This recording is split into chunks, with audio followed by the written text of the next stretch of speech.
Meskipun sudah lebih dari 1 tahun, pandemi virus corona masih terus menyerang penduduk dunia tanpa henti. Di Indonesia, angka kasus positif corona sudah di atas 1,5 juta jiwa. Kabar baiknya, sekitar lebih dari 1,3 juta orang berhasil pulih dalam serangan virus COVID-19. Mengalahkan penyebaran dan penularan virus corona di dunia tidak mudah. Namun, keragaman upaya telah dilakukan oleh para ahli dan penduduk global demi mengakhiri ancaman virus yang telah menyerang bertubi-tubi. Di beberapa negara, termasuk Indonesia, pemerintah membuat pedoman dan protokol kesehatan untuk menghadapi virus corona. Di negara kita, protokol kesehatan ini terkenal dengan sebutan 5M. Sudah tahu apa saja 5M tersebut? 5M tersebut yaitu mencuci tangan, memakai masker, menjaga jarak, menjauhi kerumunan, dan mengurangi mobilitas. Mencuci tangan secara rutin hingga bersih adalah salah satu protokol kesehatan yang cukup efektif untuk mencegah penularan virus corona.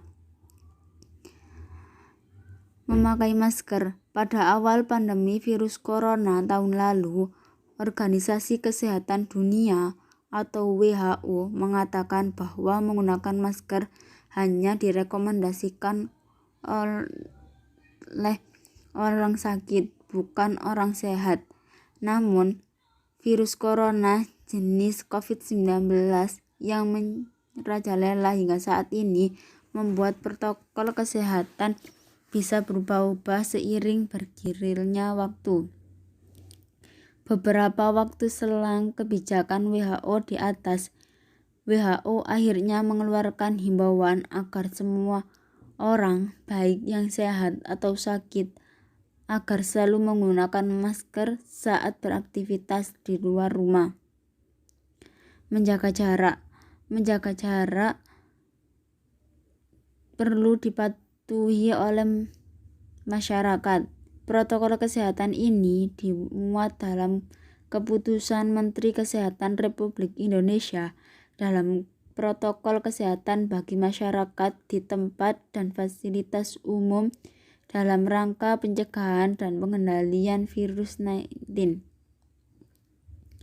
Di sana disebutkan menjaga jarak minimal 1 meter dengan orang lain untuk menghindari terkena droplet dari orang yang bicara, batuk, atau bersin, serta menghindari kerumunan, keramaian, dan berdesakan.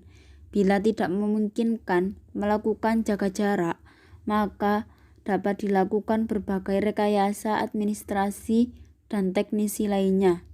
Rekayasa administrasi dapat berupa pembatasan jumlah orang, pengaturan jadwal, dan sebagainya. Sedangkan rekayasa teknis antara lain dapat berupa pembuatan partisi, pengaturan jalur masuk dan keluar, dan sebagainya. Keempat, menjauhi kerumunan merupakan protokol kesehatan yang juga harus dilakukan. Menurut Kementerian Kesehatan Republik Indonesia, masyarakat diminta untuk menjauhi kerumunan saat berada di luar rumah. Ingat, semakin banyak dan semakin kamu bertemu orang, maka kemungkinan terinfeksi virus corona pun semakin tinggi. Oleh sebab itu, hindari tempat keramaian terutama bila sedang sakit atau berusia di atas 60 tahun. Menurut riset, lansia dan pengidap penyakit kronis memiliki resiko yang lebih tinggi terserang virus corona. 5. Mengurangi mobilitas. Virus penyebab corona bisa berada di mana saja. Jadi, semakin banyak dirimu menghabiskan waktu di luar rumah, maka semakin tinggi pula terpapar virus jahat ini. Oleh karena itu, bila tidak ada keperluan yang mendesak, tetaplah berada di rumah. Menurut Kementerian Kesehatan, meski sehat dan tidak ada gejala penyakit, belum tentu dirimu pula ke rumah dengan keadaan yang masih sama. Pasalnya, virus corona dapat menyebar dan menginfeksi seseorang dengan cepat. Terapkanlah protokol kesehatan 5M untuk mencegah penularan dan penyebar virus corona di Indonesia. Selain itu, jangan lupa pula untuk selalu meningkatkan sistem kekebalan tubuh agar terhindar dari infeksi virus corona. Menjaga kekebalan tubuh bisa dilakukan dengan memvaksin diri.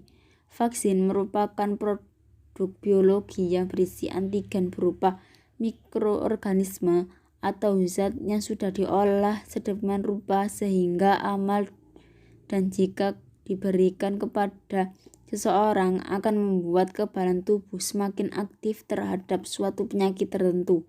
Pemerintah terus mengupayakan pelaksanaan suntik vaksin COVID-19 untuk seluruh masyarakat di Indonesia.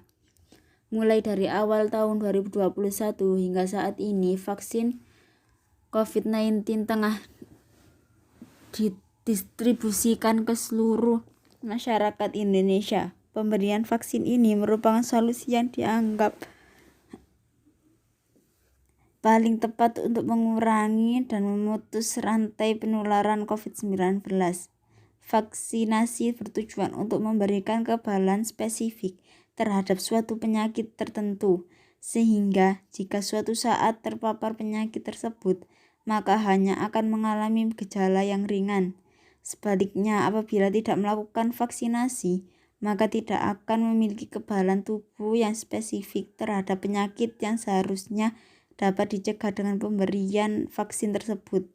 Apabila cakupan vaksinasi tinggi dan merata, maka akan terbentuklah suatu kekebalan kelompok. Selain itu, vaksinasi COVID-19 juga dapat menjaga produktivitas dan mengurangi dampak sosial serta ekonomi. Vaksinasi COVID-19 dilakukan setelah kepastian keamanan dan keampuhan adanya. Kelompok prioritas pemerintah vaksin 19 saat ini adalah tenaga kesehatan yang memiliki risiko tinggi untuk terpaparnya virus COVID-19. Terlepas dari berbagai risiko yang dapat ditimbulkan, proses vaksinasi merupakan prosedur yang aman.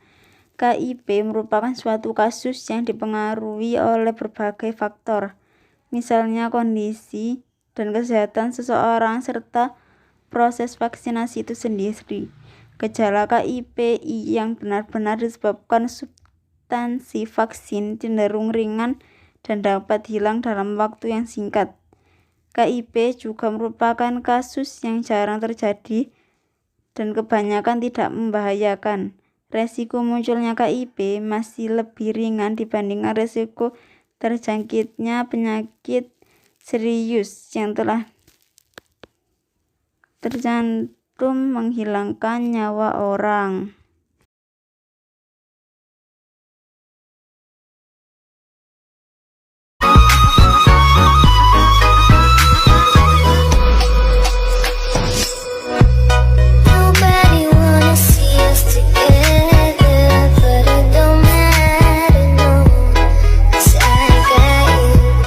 In case you didn't know, baby, I'm crazy about you.